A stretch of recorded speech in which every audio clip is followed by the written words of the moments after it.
বিশেষ করে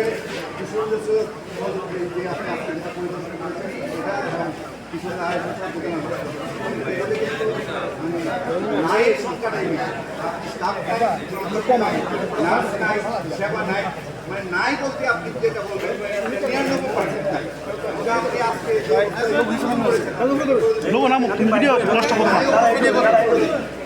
সরকার কি পদক্ষেপ ভাই ফোনটার লাগে ভাই পূর্ব ফোন তুললেন না কেউ আমাদের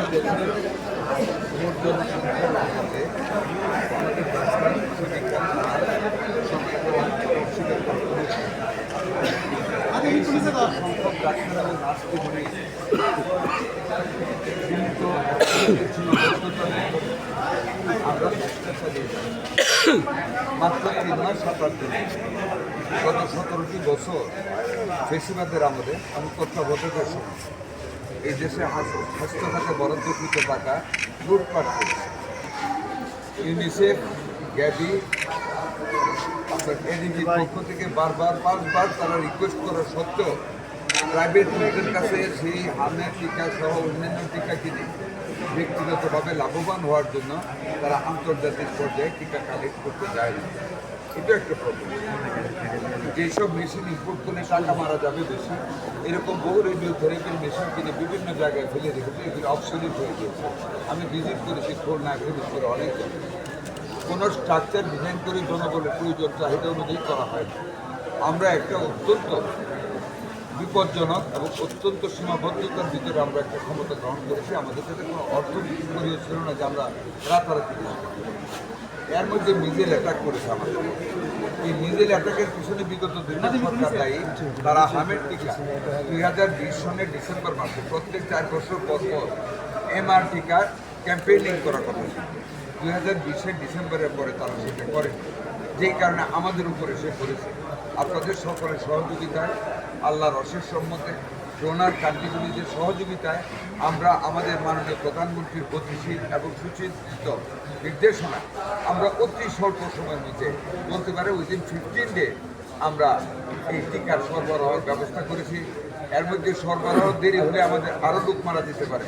গ্যাবি নামক একটা সংস্থার কাছে অনেকগুলি ডিজাইনসের টিকা ছিল, সেগুলি আমরা তাদেরকে অনুরোধ করে দাঁড় হিসাবে নিয়ে আমরা এপ্রিল মাসের 4 তারিখ থেকে প্রথমে তাদের নির্দেশনা অনুযায়ী যে যে ডিস্ট্রিক্টে হাম বেশি ছিল 18টা জেলার 30টি উপজেলায় আমরা হাম কার্যক্রম শুরু করেছি। পরবর্তীতে 4টা বড় বড় সিটি কর্পোরেশন ময়মনসিংহ, বরিশাল, ঢাকা থেকে নর্থ সাউথ 4টা জেলায় শুরু করেছি। আমি অত্যন্ত আনন্দিত। গত মাসের 20 তারিখ থেকে আমরা যখন পর্যাপ্ত টিকা পেয়েছি দেশব্যাপী মাননীয় প্রধানমন্ত্রীর উদ্বোধনের মাধ্যমে বগুড়ায় আমরা সারা দেশব্যাপী আমরা টিকা কার্যক্রম গ্রহণ করেছি, যা 20 তারিখে শেষ হয়েছে। এর মধ্যে আমরা 2 কোটির উপরে বাচ্চাকে আমরা টিকা দিতে সক্ষম হয়েছি, যেটা 103% মোর দ্যান দ্য টার্গেটে। শুধু এই পরিসংখ্যানের উপর আমরা বসে থাকিনি। এই মাসের 21 তারিখ থেকে যদিও ক্যাম্পেইন না, আমরা কন্টিনিউ করতে সকল উপজেলায় বাংলাদেশ আমরা নির্দেশ পাঠিয়েছি এবং কাজকর্ম চলছে। খুঁজে খুঁজে আপনাদেরকেও বলবো, আপনারা যদি খোঁজ পান কোনো বাচ্চা ভ্যাকসিন নেয় নিকটস্থ টিকাদান কেন্দ্রে পাঠিয়ে দেবেন, আমরা টিকা কার্যক্রম করব। যে কথাটা আপনি বলছেন নাই একদম অনেক কিছু এর ভিতরে আমরা কিন্তু ম্যানেজ করে যাচ্ছি, আমাদের ডাক্তাররা ম্যানেজ করে যাচ্ছে। আপনারা সহজীবন হামটাকে আমরা মোকাবেলা করতে করছি। ডেঙ্গুর জন্য আমরা প্রিপারেশন নিচ্ছি। এর মধ্যে আমরা 1 লক্ষের উপরে ডেঙ্গুর স্যালাইন অলরেডি আমরা স্টক করে ফেলেছি, যাতে করে ডেঙ্গু যদি একবারে হানা দেয় আমরা যাতে স্যালাইন মিট করতে পারি। এটাও আমরা করছি। জনবলের ঘাটতি আছে। আপনারা নিশ্চয়ই শুনেছেন আমাদের মাননীয় প্রধানমন্ত্রী বলেছেন আমরা জুলাইয়ের পর থেকে 1 লক্ষ স্বাস্থ্যকর্মী নিয়োগ করতে যাচ্ছি। তার মধ্যে 80% হবে মহিলা নেওয়ার কারণ আমরা মিডওয়াইফার করব, আমরা কেয়ার গিভার দেবো। কারা কেয়ার গিভার কী করবো আমাদের দেশের প্রেগনেন্ট ওমেনরা ফার্স্ট সেকেন্ড থার্ড ফোর্থ 4টে স্টেজে ডাক্তারের কাছে যাওয়া ডাক্তারি মধ্যে বাঞ্ছনীয়। 2টা স্টেজ যায়, থার্ড স্টেজে ওদের পিছনে দালাল লাগে, ক্লিনিকের দালালরা লাগে, লেগে লেগে কোনো ক্রমে সিজারিয়ানে নিয়ে যেতে চাই। আমরা 4টে স্টেজে আমাদের মায়েদের কাছে স্ট্যান্ড বাই কেয়ার গিভার রাখতে চাই। প্রত্যেকটা গ্রামে বেটে বেটে তুমি এতগুলি গ্রাম দেবো, তুমি এতগুলি গ্রাম দেবো, যাতে করে মায়েদের স্বাস্থ্যের সুনিশ্চিত সেবা আমরা প্রদান করতে পারি। আমরা এটা করতে যাচ্ছি, মিডওয়াইফার নিতে যাচ্ছি। আমরা হাসপাতালগুলি অনেক হাসপাতাল 70-100 বছর হয়েছে, এগুলিকে আমরা নতুনভাবে আমরা প্রকল্প নিচ্ছি।